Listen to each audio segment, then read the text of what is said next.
TPR. Hi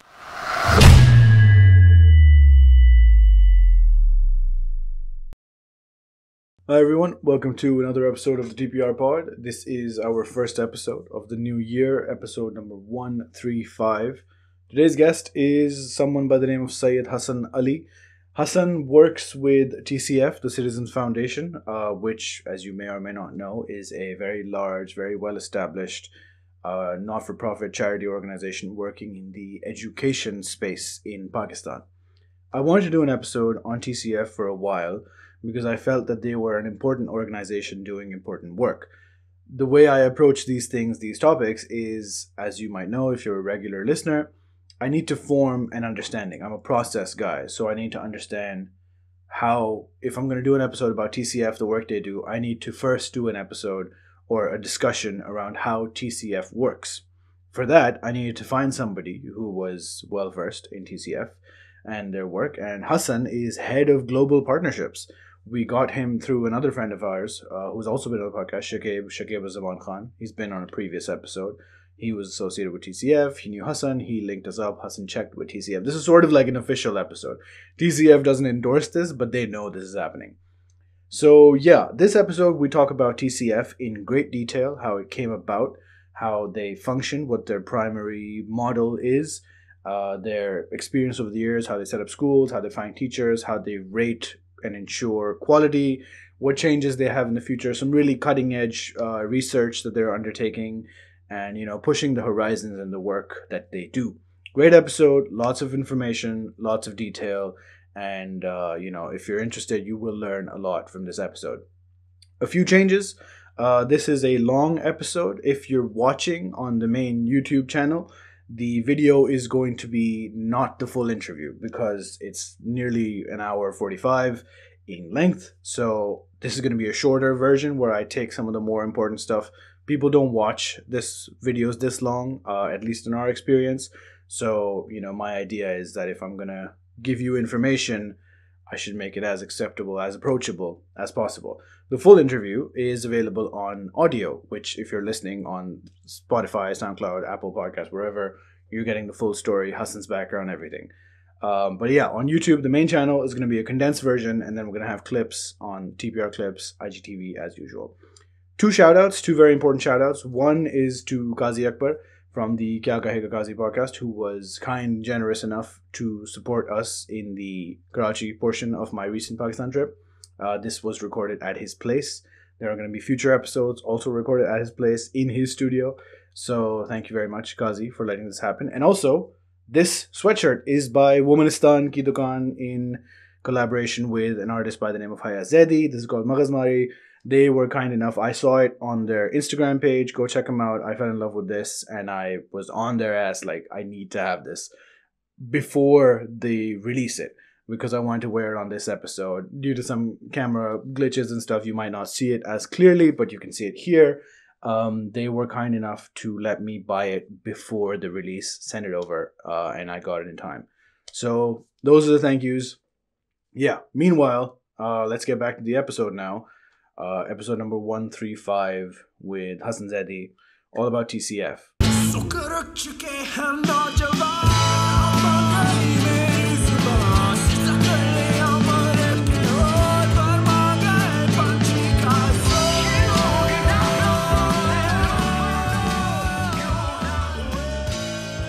How would you describe the current state of TCF? के उनका function क्या है, how diverse their work is, and basically, what the idea is of TCF.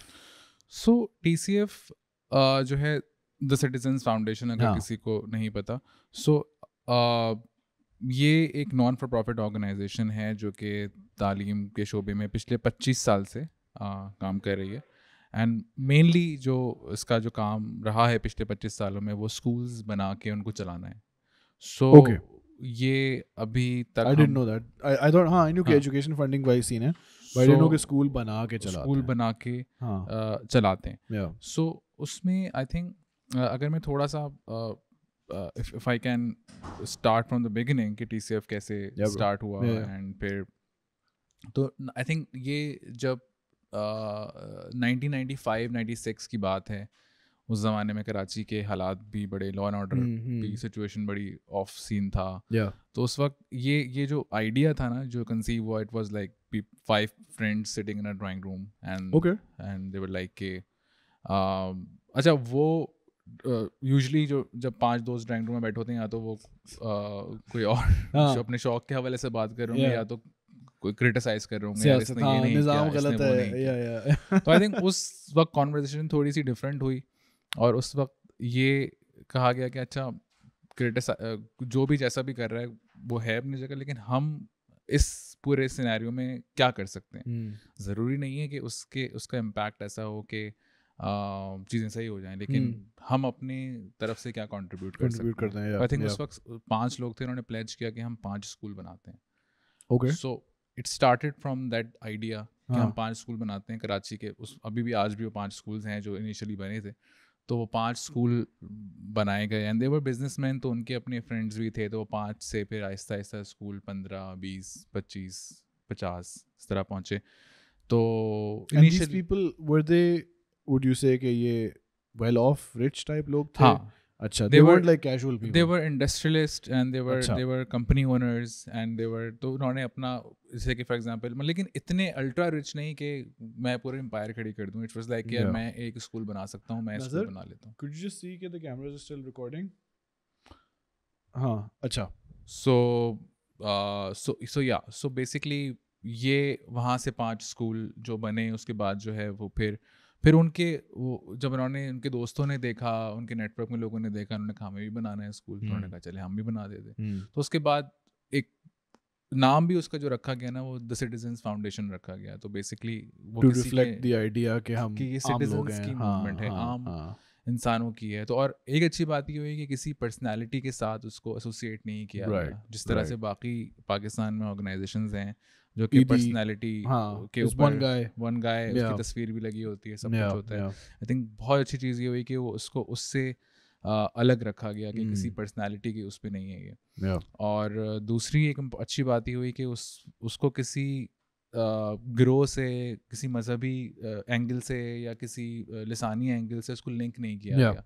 और इसको रखा गया कि जो भी इस स्कूल में आएगा, चाहे वो किसी भी मज़हब से हो, किसी भी अक़ीदे का मानने वाला हो, किसी कोई भी ज़बान बोलता हो, तो वो बंदा आराम से एडमिशन यहाँ पे ले सकता है. तो मतलब बेसिकली अगर हम इस बारे में बात करें कि इसमें फ़ायदा क्या है, तो basically if you are not aligned with any one section of society, मजहबी, एथनिक, पर्सनैलिटी वाइज, तो उन अलाइनमेंट्स की जो लिमिटेशंस हैं वो आपको अफेक्ट नहीं करती. बिकॉज वरना अब्दुल सत्तार ईदी foundation was so heavily associated with him कि व्हेन ही पास्ड अवे उनकी रेपुटेशन एकदम से आगे पीछे हो गई. सच हो या ना हो, but like everyone's like he is the guy, वो नहीं है तो काम हो ही नहीं सकता. बेशक वो करते रहे. तो ये फ़ायदा रहा कि तुम लोगों ने, अच्छा उन्होंने ये नहीं किया, which is why this is good. अच्छा, फिर और दूसरी चीज़ मैंने इस तरह बताई कि उसको एसोसिएट नहीं किया गया किसी भी मतलब किसी भी मज़हब के साथ या किसी भी ज़बान बोलने वाले के साथ. तो उससे हुआ ये कि जो भी बच्चा आना चाहे, एडमिशन लेना चाहे, वो एडमिशन ले सकता है. और उससे कोई सवाल ही नहीं पूछा जाएगा कि भाई तुम अगर नहीं, we only take Urdu speaking or only Punjabis या whatever. So उस I think वो बड़ी important चीज़ हुई, क्योंकि उससे फिर ये जो ग्लोबल हमारा जो वो हुआ उस वक्त कि लोगों जब ट्रैक्शन हुई कि मतलब कि यार ये ऐसा इदारा है जो कि किसी भी उस पे नहीं करता.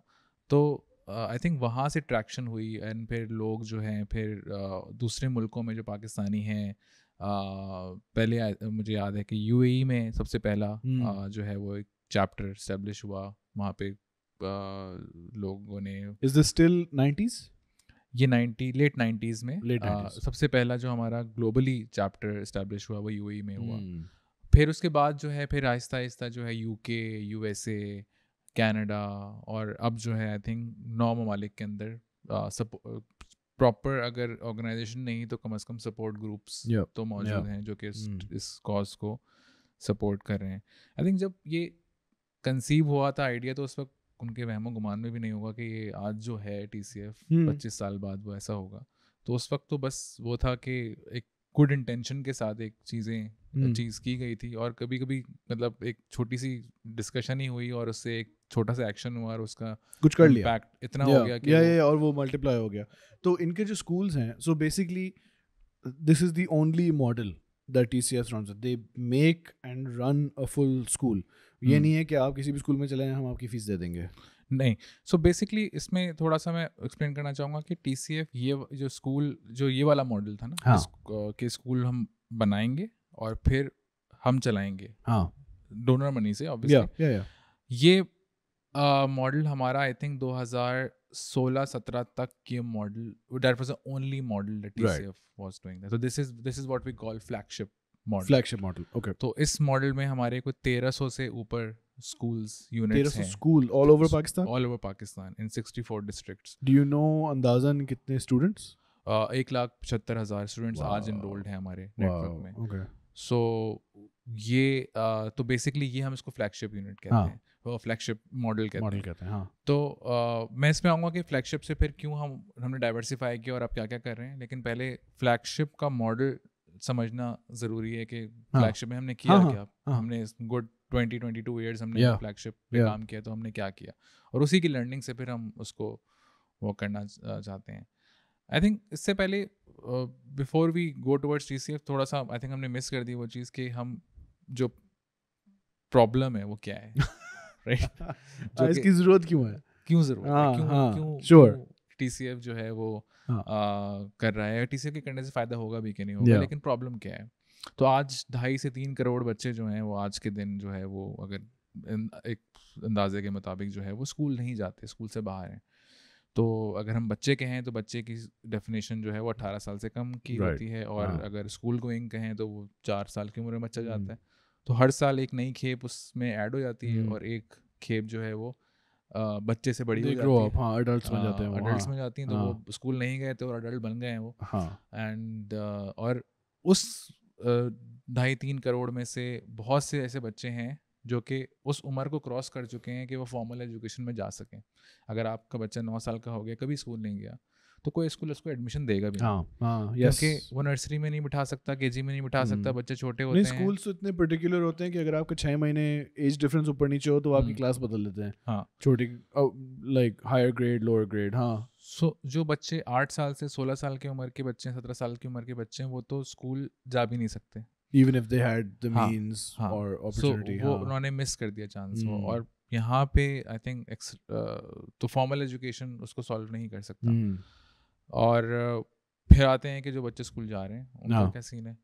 जो बच्चे जा रहे हैं स्कूल, अभी आई थिंक 1 साल पहले रिपोर्ट आई थी, एक इदारा है उसने सर्वे किया था, उसने ये बताया कि 5वीं जमात के बच्चों जो पढ़ रहे हैं आज, उसमें से 50% बच्चे ऐसे हैं 5वीं जमात के जो कि ग्रेड 2 की मैथमेटिक्स नहीं कर सकते, और 50% बच्चे ऐसे हैं जो कि ग्रेड 2 के लेवल का उर्दू में या किसी भी लोकल लैंग्वेज के अंदर कोई पैसेज अगर पढ़ना है तो वो उस ग्रेड 2 का नहीं पढ़ सकते. तो वो 5वीं जमात तक कैसे पहुँचे?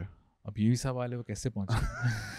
अच्छा, पहुँच गए तो वो पास होते गए, आगे जाते गए, लेकिन उनका लर्निंग आउटकम अगर देखा जाए तो लर्निंग आउटकम नहीं है. वो पास तो हो गए, लेकिन इतने लोग स्कूल में नहीं है. हाँ, इतने लोग स्कूल में जा नहीं सकते, और जो स्कूल में हैं भी उनका लेवल बहुत कम है. उनका भी लेवल यहाँ पर है. और अगर देखा जाए तो 2.5-3 करोड़ बच्चे अगर हम बात कर रहे हैं, और TCF को देखें तो हम आज 25 साल मेहनत करने के बाद 1,75,000 पे पहुंचे हैं. तो क्लियरली TCF जैसे 10 इदारे भी उसको नहीं कर सकते, मसले को सॉल्व नहीं कर सकते. तो मसला अगर सॉल्व होना है तो वो स्टेट की तरफ से ही होना है, और उसमें बहुत सारे मसाइल हैं. मतलब ऐसा नहीं है कि स्कूल नहीं है, स्कूल हैं और स्कूल चल नहीं रहे सही तरह से, कहीं स्कूल नहीं है, कहीं स्कूल अच्छी हालत में नहीं है, और ये सारे बेसिकली पहलू हैं.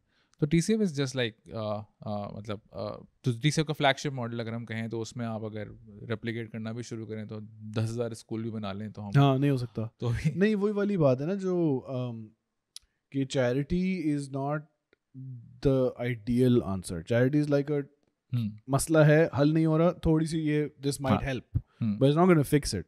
वही वो ईदी के बारे में जो इतनी सारी बातें करते थे, माय आइडिया वाज कि अगर हालात हमारे अच्छे होते, he would not have had to do this.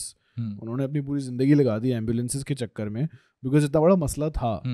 ED के एम्बुलेंसेस निकाल दें, वी डोंट हैव एम्बुलेंसेस हमारे मतलब हॉस्पिटल के पास state provided, it just does not exist.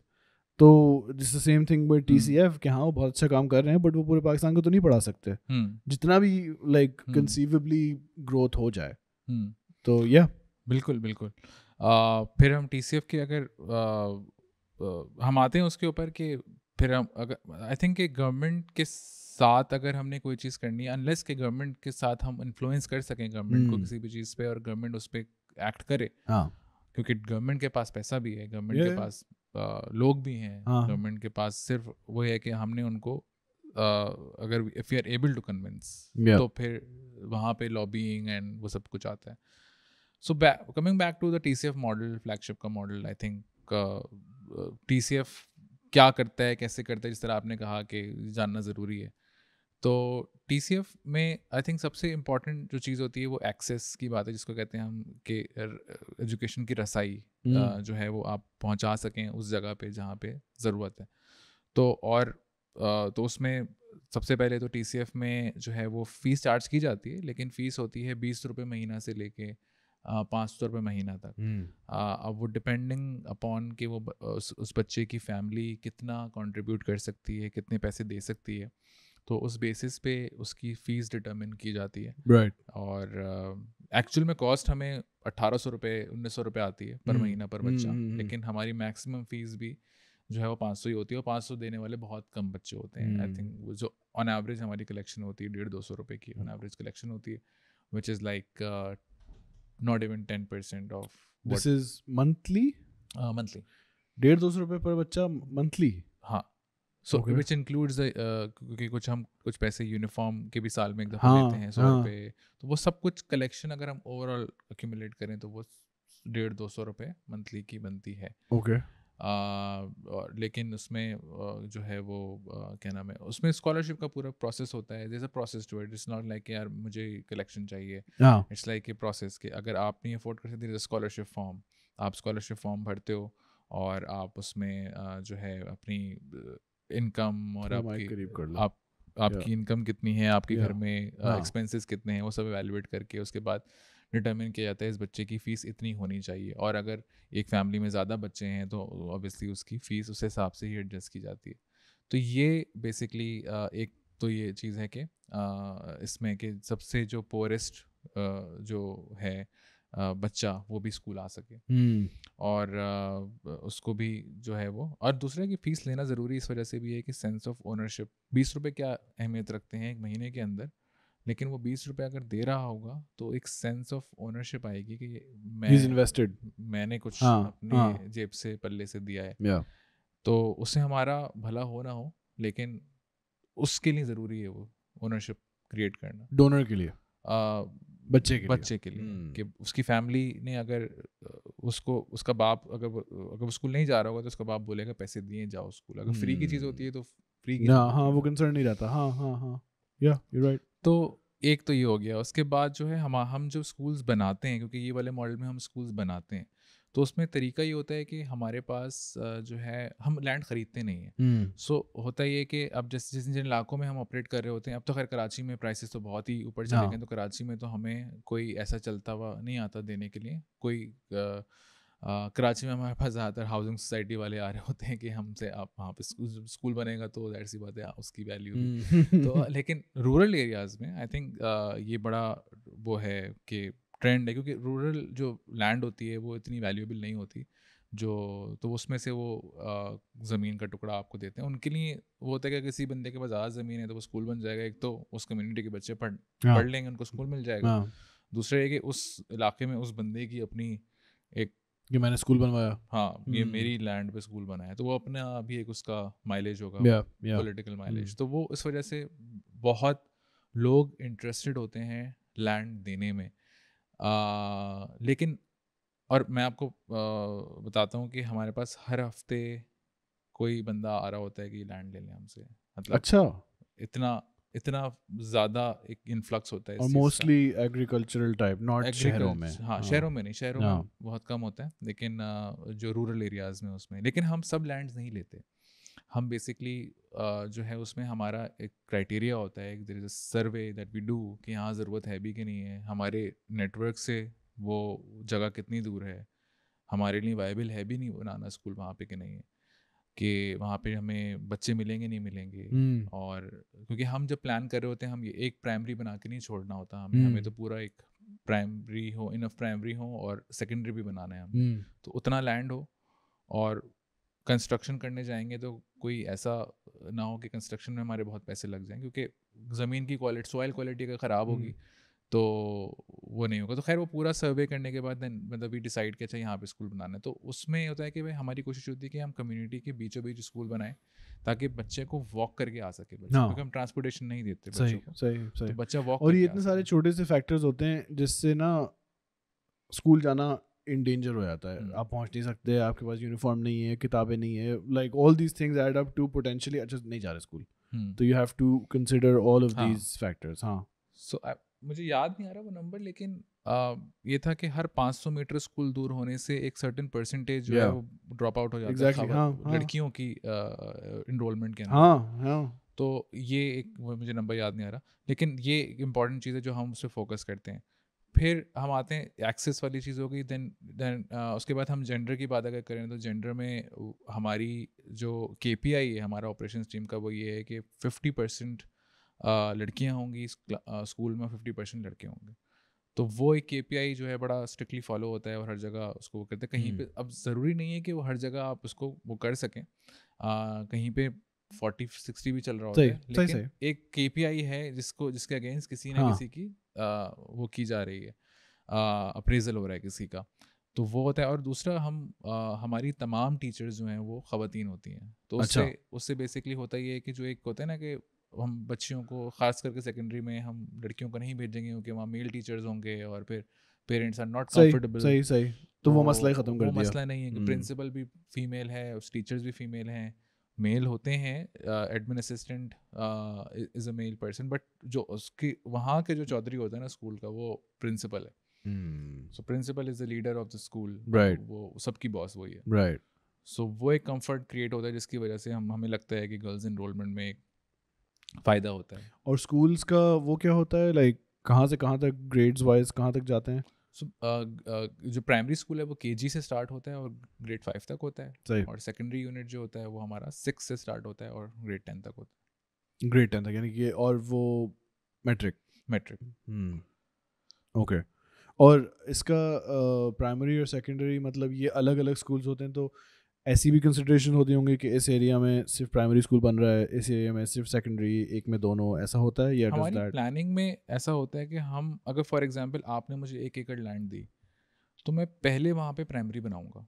सही। मेरे पास लैंड पूरी आ गई, मैंने पहले एक प्राइमरी बनाया, फिर मैंने 1 साल बाद जो है ना उस प्राइमरी में आफ्टरनून शिफ्ट में प्राइमरी स्टार्ट कर दिया एक और, फिर मैंने एक और प्राइमरी बना दिया, फिर तीसरा, फिर जब 2 प्राइमरी बन गए तो मैंने सेकेंडरी बना दिया। तो इवेंचुअली 3 प्राइमरी और 2 सेकेंडरी को हम एक बेंचमार्क करते हैं कि ये क्लस्टर है हमारा, okay. And we try to complete those clusters हर जगह पे जहाँ भी हमने स्कूल बनाए हुए हैं। इसका what's the like maths behind this? 3P2S का हाँ सो बेसिकली होता ही है कि 3 प्राइमरी पे 3 सेकेंडरी आइडियली बनने चाहिए, लेकिन ड्रॉप आउट 5वीं जमात तक इतना हो जाता है कि 3 प्राइमरी से जो फीड आती है उससे 2 सेकेंडरी ही भर पाते हैं। Right so right. तो क्योंकि डोनर का पैसा लगता है उसमें स्कूल बनाने में, एंड यू तो कांट शो ये हमने तीसरा बनाया हुआ खाली है। तीसरा बनाया हुआ खाली है, तो हाँ वो ही 2 जो है अभी वो मतलब फुल हो जाते हाँ हैं। वो फिर या अगर अगर ज़रूरत है भी तो हम आफ्टरनून में चला सकते हैं, अच्छा राइट? हाँ हाँ ओके तो अगर ओके। है तो अगर 3S की ज़रूरत है तो ऐसा नहीं है कि हम नहीं बनाएंगे, हम आफ्टरनून में चला देंगे। कहीं कहीं ऐसी जगह होती हैं डिमांड है तो हम वहाँ पे 3S भी चला रहे होते हैं। सो उस बेसिस पे ये होता है। टीचर्स को ढूंढना आसान होता है क्योंकि इफ़ यूर सेइंग कि ये स्कूल किसी like not so central area में है, तो बच्चे तो मिल जाएंगे आपको, बट टीचर्स हो सकता है वहाँ लोकल ना हो, तो वो कहाँ से आएंगे? सो टीचर्स का सीन ये है कि टीचर्स को हम जो है चैलेंज होता है, बिल्कुल Yeah. होता है, और ख़ास करके साइंस की टीचर्स के लिए बहुत चैलेंज होता है, इसलिए सेकेंडरी में हम काफ़ी स्ट्रगल करते हैं टीचर्स को ढूंढने में, और कहीं कहीं तो हमें 70-70 किलोमीटर से कम्यूट करके टीचर को लेकर आना पड़ता है उस जगह पे। अब जैसे विंदर यहाँ से तो do you manage the commute? Teachers के लिए हम 100% टीचर्स को ट्रांसपोर्टेशन नहीं सही। देते। हमने भी वो किया हुआ है कि अच्छा कौन से स्कूल्स लोकलाइज हो गए हैं। लोकलाइज होना हमारा ऑब्जेक्टिव है कि भाई उसी इलाके से टीचर मिल जाए, सही सही, हाँ वो तो आइडियल होगा। आइडियल है हाँ ना? हाँ हाँ। तो हमारे बहुत सारे इलाके लोकलाइज हुए हैं, वहाँ पे हम वैन्स नहीं है हमारे पास। हमने हटा दिए हैं क्योंकि हमने कहा कि यार यहाँ से हमें टीचर मिल सकती है कि हम कम्यूट क्यों करें। लेकिन कुछ इलाके ऐसे हैं जैसे विंदर है, विंदर यहाँ से अगर आप निकलें हब से आगे तो इट्स लाइक 90 किलोमीटर्स में भी कम यहाँ से कराची से। लेकिन वहाँ पे आपको साइंस की टीचर नहीं मिलती, वहाँ पे आपको नॉर्मल टीचर के लिए भी आपको हब से टीचर लेके जानी पड़ती है। वो डिस्टेंस ही 50 किलोमीटर का डिस्टेंस है। और आपके पास कोई चारा भी नहीं है। हाँ, क्योंकि आपको स्कूल तो स्कूल चलाना है। चलाना है तो मतलब कम्यूट करना पड़ता है। तो आप वो देखें ना, एक अगर उसने रोज़ाना 1.5 घंटे का कम्यूट करना है हाईवे के ऊपर बुलान में बैठ के, तो उसका भी कमिटमेंट है जो कि हाँ हब से हाँ। बैठ के आ रही है टीचर। या तो और अगर आप ये नहीं देंगे तो she doesn't have to be a teacher, वो कोई और काम ढूंढ लेगी घर के हाँ, करीब, शायद पैसे मिल जाएं, हाँ, सहूलत तो होगी हाँ। ना। सो आई थिंक उन इलाकों में transportation plays a vital role, वरना हम नहीं कर सकते वहाँ पे। हाँ। फिर तो वही बात हो जाएगी ना, इट्स अ सर्कल के वो जो इलाका है जहाँ पे टीचर नहीं है तो वो हमेशा ही उसमें रहेगा, कोई इंटरवेंशन करेगा नहीं ना वहाँ पे। सही सही सही सही। ओके। और इसके डोनर्स के कुछ कंसिडरेशंस होते हैं इस बारे में कि स्कूल लाइक उनके ऐसे कोई बेंचमार्क्स होते हैं कि हम इतने बड़े स्कूल को डोनेशन देंगे, या is everyone willing to pitch in from the start? इस तरह की कुछ कंसर्न्स होते हैं कि मतलब वो स्कूल का रनिंग साइज कितना होना चाहिए before we can pitch in? I don't know what I am looking for So- here, but there is a question जो कि मैं शायद पहुंच जाऊं। बट हाँ, what's the donor relationship like? So basically TCF जब जिस तरह मैंने बताया कि जर्नी इस तरह की थी कि एक जैसे पहले तो डायरेक्टर्स ने खुद ही हाँ। स्कूल बनाए, फिर उनके दोस्तों ने बनाए। तो हमारा मॉडल ये था कि 1 डोनर 1 स्कूल। अच्छा। सही है, तो आप इस स्कूल के खर्चे आपने बनाए हैं, आप इसके खर्चे संभालें, ठीक है।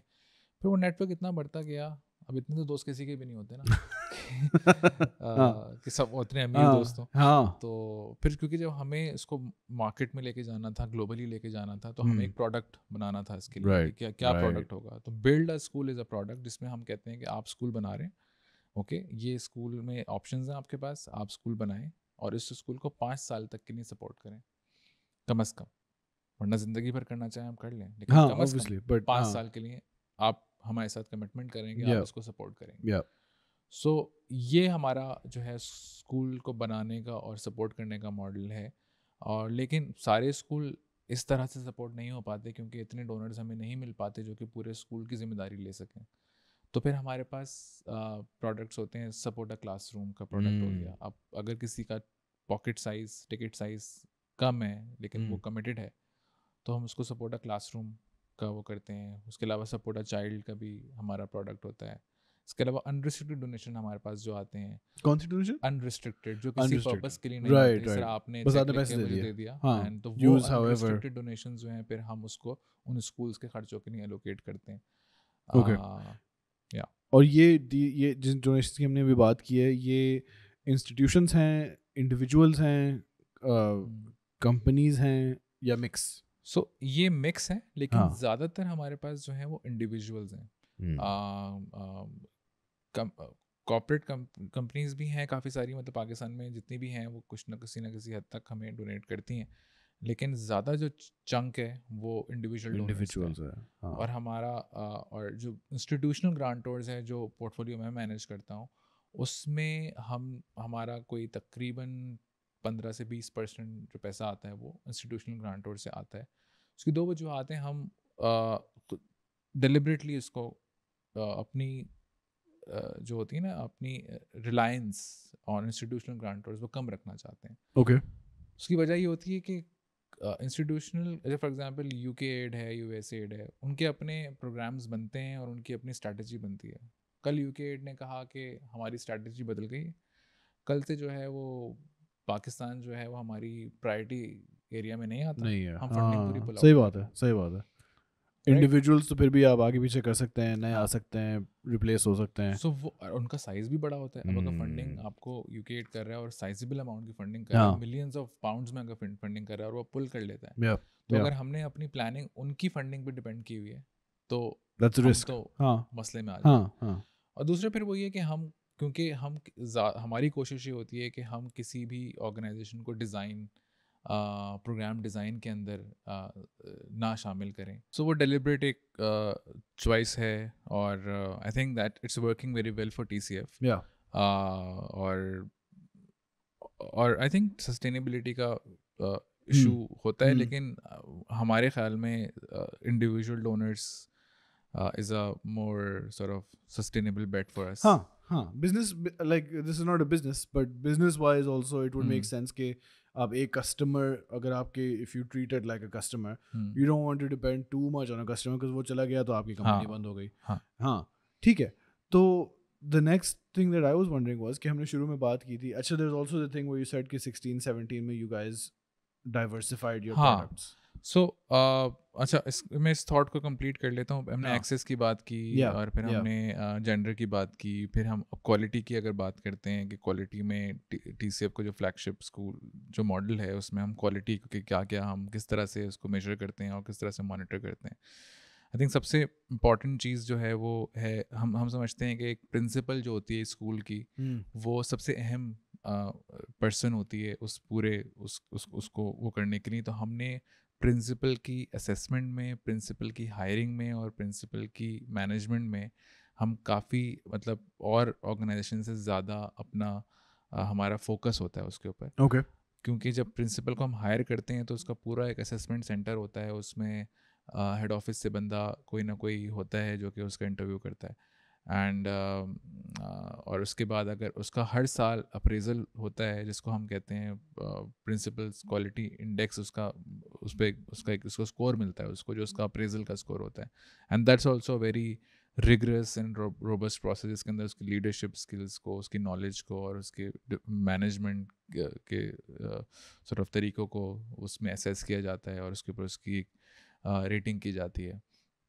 और तो और उसके अलावा फिर ऑब्वियसली अगर उसके अंदर कोई कमी बेशी है किसी एरिया के अंदर तो हर साल जो है एक ट्रेनिंग की जाती है। प्रिंसिपल्स एकेडमी के नाम से हमारा एक पूरा वो होता है जिसके अंदर तमाम प्रिंसिपल्स को हम ट्रेन करते हैं ऑन लीडरशिप एंड मैनेजमेंट कि किस तरह से उसको इम्प्रूव किया जा सकता है। तो ये सबसे इम्पोर्टेंट फोकस है जो कि प्रिंसिपल के ऊपर है। अगर हम फिर आते हैं टीचर पे आते हैं, अगर तो टीचर के हवाले से अगर हम कहें तो टीचर की भी हर साल ट्रेनिंग होती है। एक तो जब टीचर को हम हायर करते हैं तो उस वक्त एक जो प्री सर्विस ट्रेनिंग कहलाती है वो, उसके बाद हर साल there is an in service training जो कि की जाती है इन पर्सन। और उसके अलावा अब जो है वो हमने ये भी किया हुआ है कि हर स्कूल के अंदर एक LED स्क्रीन होती है और एक USB एक स्कूल में होती है जिसके अंदर कोई 3000 के करीब वीडियोज़ हैं। अगर आप अगर कोई ज्योमेट्री पढ़ा रहे हैं और आपको फलाना कोई चैप्टर है जिसमें आपको रिवाइज करना है, तो you can just plug in that USB and just look for that video and you can revise it and you can just before your lecture and you deliver it. So it gives them that liberty to train themselves on the वो। सही मतलब basically what you guys are trying to do is कि हर school में तुम खुद तो जा नहीं सकते बट जितने भी मेजर्स डाल दिए जाएं कि क्वालिटी मेंटेन रहे। लेकिन एक साल में एक दफ़ा ट्रेनिंग अगर होती भी है तो वो सब कुछ तो कवर नहीं कर सकती। और उसकी क्वालिटी भी वो है कि अब इसमें ये है कि अगर ये एक्सेसिबल है आराम से और स्पेसिफिक टॉपिक पे उस दिन आपको लेक्चर देना है और आपको पता है कि यार मैं जाके देख लूँगी पहले, ताकि वो उस कॉम्प्रोमाइज़ ना हो सके क्वालिटी। और उसके अलावा फिर हम टीचर की भी जो कॉम्पिटेंसी है उसको टेस्ट करने के लिए देयर इज़ अ टेस्ट जो कि हर साल होता है, which is called teachers competency test. आप अगर 5वीं जमात को मैथ्स पढ़ाते हैं तो आपका 5वीं जमात का उसी कंटेंट का आपका टेस्ट होगा। राइट ताकि आप ये तो पता चल सके कि आप जो पढ़ा रहे हैं आपको कितना आता है। सही तो टीचर जो हम इसको टीचर क्या नाम है कॉम्पिटेंसी टेस्ट कहते हैं, तो वो भी हर साल कंडक्ट किया जाता है और वो भी एक बहुत ही इम्पॉर्टेंट चीज़ होती है क्योंकि हमें पता चलता है कि कौन सी टीचर कहाँ लैग कर रही है और उसके कहाँ एरियाज ऑफ इम्प्रूवमेंट हैं।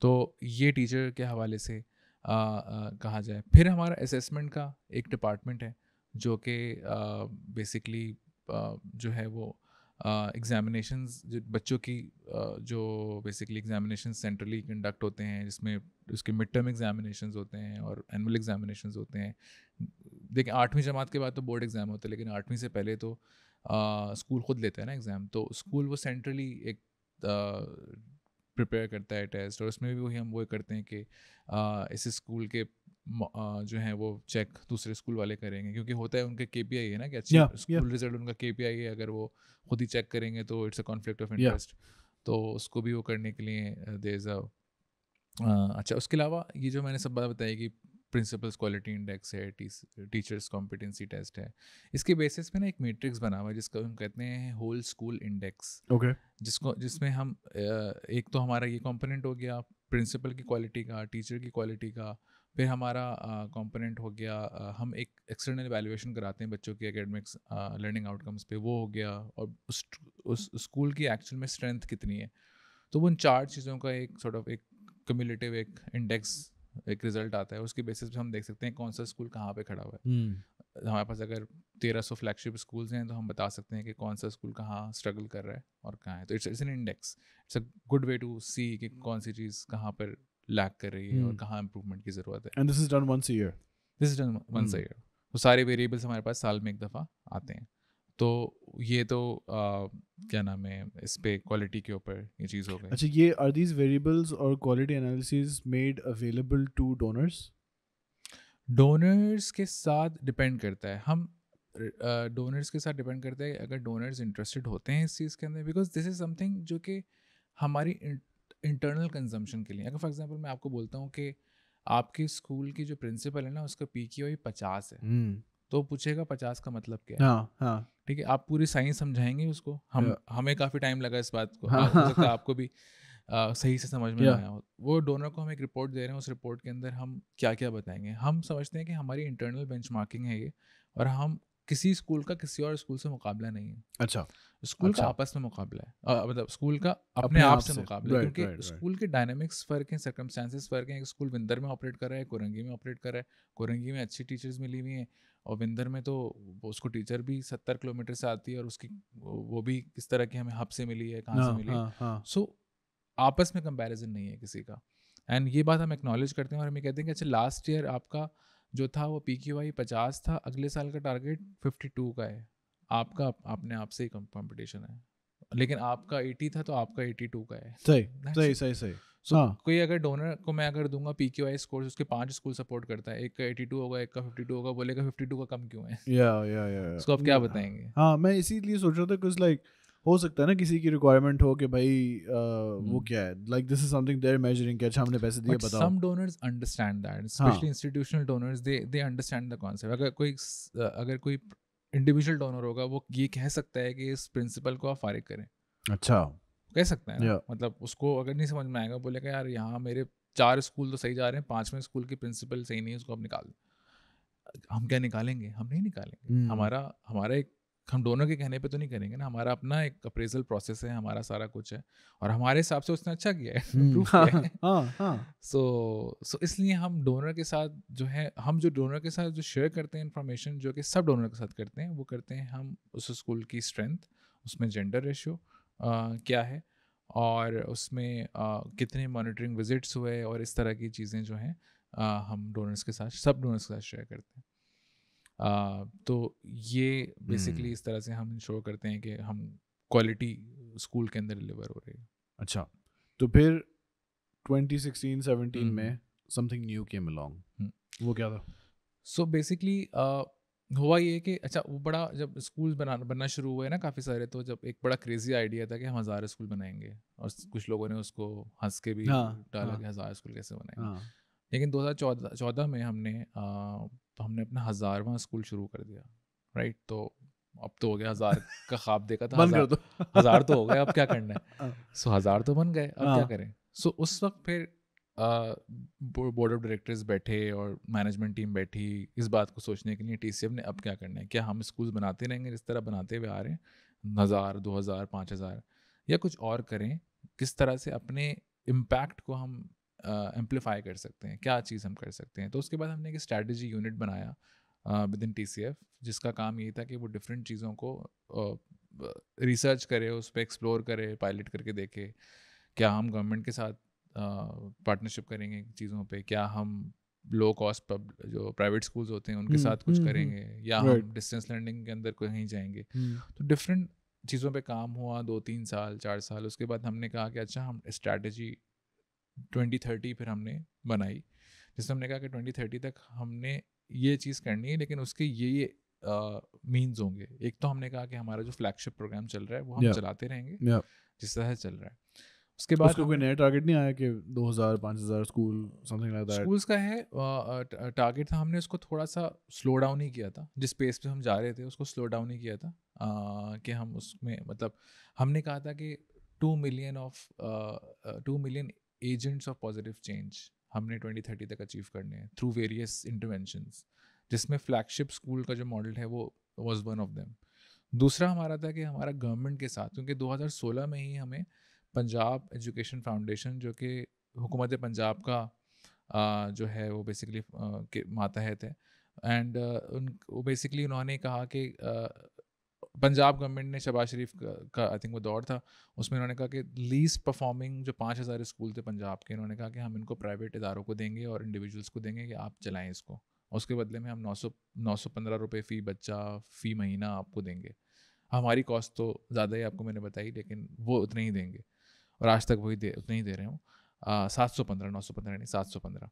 सो तो वो उसमें हमने बिड किया, कोई 250 स्कूल्स हमने पंजाब गवर्नमेंट से कोई 6 डिस्ट्रिक्ट्स के अंदर हमने उनसे अडॉप्ट किए, और उसमें जो है क्या नाम है फिर अच्छा उसमें जाहिर सी बात है डेफिसिट भी था, हम और भी ले सकते थे, लेकिन अब क्योंकि वो 715 ही देना है और हमारी कॉस्ट ज़्यादा है, तो हमें $1 मिलियन अपनी जेब से डालने पड़ रहे हैं हर साल, तो उसके लिए भी हमें एडिशनल बर्डन है।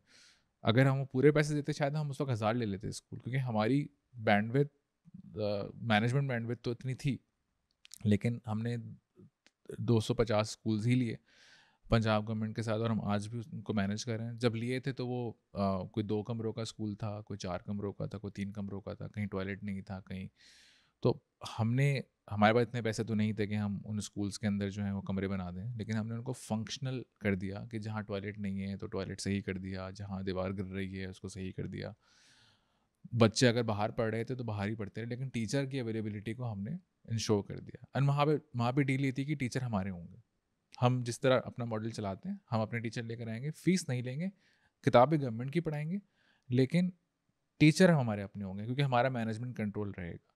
सो इस तरह से हमने एक तो ये एवेन्यू हो गया कि पार्टनरशिप वाला। उसके बाद फिर सिंध में भी हमारे साथ SCF सिमिलर ऑर्गेनाइजेशन जो सिंध में एग्जिस्ट करती है, उसके तहत हमने कोई 30-40 स्कूल्स हमने अडॉप्ट किए हुए हैं। इसके अलावा हमारा भी सिंध गवर्नमेंट से एक एग्रीमेंट हुआ है जिसमें हम जिसको वो कहते हैं फाउंडेशन असिस्टेड स्कूल्स। उसमें ये है कि हम अगले 10 साल में 500 स्कूल यूनिट्स खुद बनाएंगे अपने पैसे से, अपने डोनर से, और उसको चलाने के पैसे कम्प्लीटली 100% सिंध गवर्नमेंट देगी। सो दैट्स समथिंग जो कि अभी पाइपलाइन में चीज़ चल रही है, जिसमें हम ऑलरेडी कोई 65-70 स्कूल्स ऑलरेडी हमारे पास फंडिंग आ चुकी है, स्कूल्स बन रहे हैं, और तो ये बेसिकली ये बड़ी इनकी डिस्ट्रीब्यूशन क्या है? Is it like rural interior इस तरह के एरियाज या शहरों में भी है?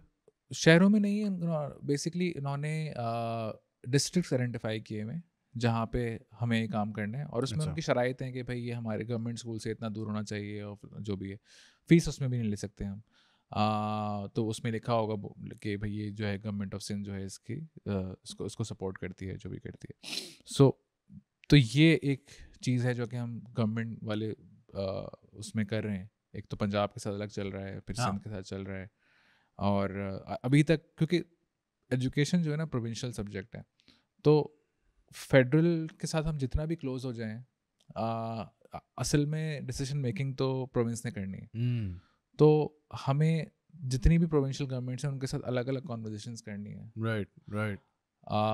तो अब ये है, तो अभी हमारा सिंध में और पंजाब में तो चीज़ें ये शुरू हो गई हैं। KP में हमें अभी तक कोई सक्सेस नहीं मिली है उस तरह की, बट हम KP गवर्नमेंट भी जो है वो PTI की गवर्नमेंट है, तो वहाँ पे हम जो है वो एक डिफरेंट तरीके से इन्वॉल्व हैं। एडवाइजरी रोल के अंदर हमने हमारी जो है बातें हुई हैं उनके साथ के, एंड कि स्कूल लीडरशिप के ऊपर, और जो मैंने सारी बातें बताई हैं आपको कि हमारे मॉडल्स को किस तरह से वो अडॉप्ट कर सकते हैं अपने सिस्टम्स के अंदर। तो वहाँ पे वो कॉन्वर्जेशन चल रही हैं, फेडरल के साथ अलग कॉन्वर्जेशन चल रही हैं। खैर कम टू दैट, लेकिन उस वक्त स्ट्रैटेजी 2030 के अंदर आई थिंक एक तो ये मेजर चीज़ थी कि जो कि पब्लिक प्राइवेट पार्टनरशिप वाली चीज़। फिर ये था कि जिस तरह हमने बोला ना कि वो बच्चे हैं जो आउट ऑफ स्कूल हैं लेकिन वो जा भी नहीं सकते स्कूल। तो हमने सोचा कि हम 9 साल से 16 साल तक की उम्र के बच्चों के लिए कोई रिसर्च करके कोई प्रोग्राम एक डिज़ाइन करते हैं, राइट, और हम वो स्कूल से उसका कोई ताल्लुक नहीं होगा, वो कम्युनिटी बेस्ड एजुकेशन होगी। और हमने 2019 में वी एस्टैब्लिश दिस डिपार्टमेंट, जिसको हमने कहा literacy and life skills. And उसके अंदर हमने रिसर्च पहले की पहले साल, फिर हमने बदीन के अंदर एक पायलट किया, अब एक और जगह कहीं पायलट चल रहा है। सो जब वो पायलट कंप्लीट हो जाएगा तो उसका स्केल होगा, फिर वो स्केल किस तरह से होगा, and that would be like अलग वर्टिकल होगा, जिस तरह से एक फ्लैगशिप चल रहा है, एक पार्टनरशिप स्कूल चल रहा है, फिर this will be another vertical. उसके बाद जो एक और चीज़ थी वो ये थी कि यार हमने 25 सालों में बहुत सारी चीज़ें की हैं, गलतियाँ भी की हैं, गलतियों से सीखा भी है। तो लेकिन हम उस पॉइंट पे पहुँचे हैं कि जहाँ हम और लोगों को अपनी गलतियों से और अपने उससे बता सकते हैं कि क्या चीज़ है। जैसे हमने कहा कि हमने किताबें बनाई हैं अपनी, हमने केजी से लेके ग्रेड 8 तक की किताबें हमने खुद लिखी हैं। अच्छा, सिलेबस बुक्स, कोर्स बुक्स।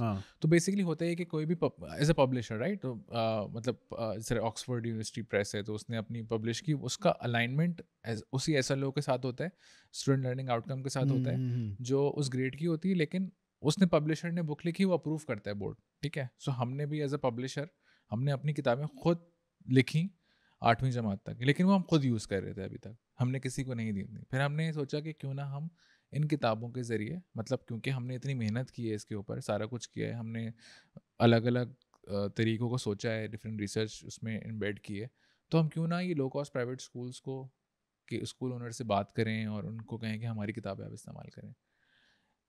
और उस एक तो ये वेंचर हो गया। दूसरा ये कि हमने कहा कि हमने ट्रेनिंग इतने साल से करते हुए आ रहे हैं, हम क्यों ना हम TCF के अलावा टीचर्स की ट्रेनिंग करें, भले से पैसे चार्ज कर लें, लेकिन कम से कम हमने जो सीखा है पूरा उसमें हम कम से कम किसी और तक पहुंचा सकें। तो वो एक अलग वर्टिकल हमने शुरू किया जिसका हमने नाम रखा इम्पैक्ट इंटरवेंशन। तो इसमें हम अपने इम्पैक्ट को जो है वो आगे लेके जाने की बात कर रहे हैं।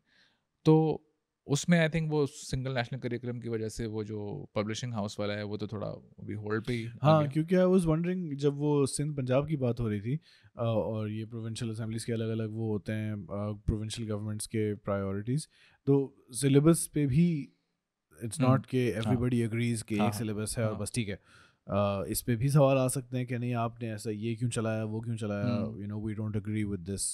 तो इज दिस TCF के अपने स्कूलों के साथ तो शायद ये मसला ना हो, बट इन पार्टनरशिप्स में इस तरह के पर्सपेक्टिव इश्यूज आते हैं। देखिए कोई भी किताब पढ़ाई अगर जा रही है ना किसी पाकिस्तान के स्कूल के अंदर, तो वो उसकी जो भी जैसे प्रोविंशियल गवर्नमेंट है तो उसका कोई ना कोई इदारा उसको अप्रूव कर रहा होगा।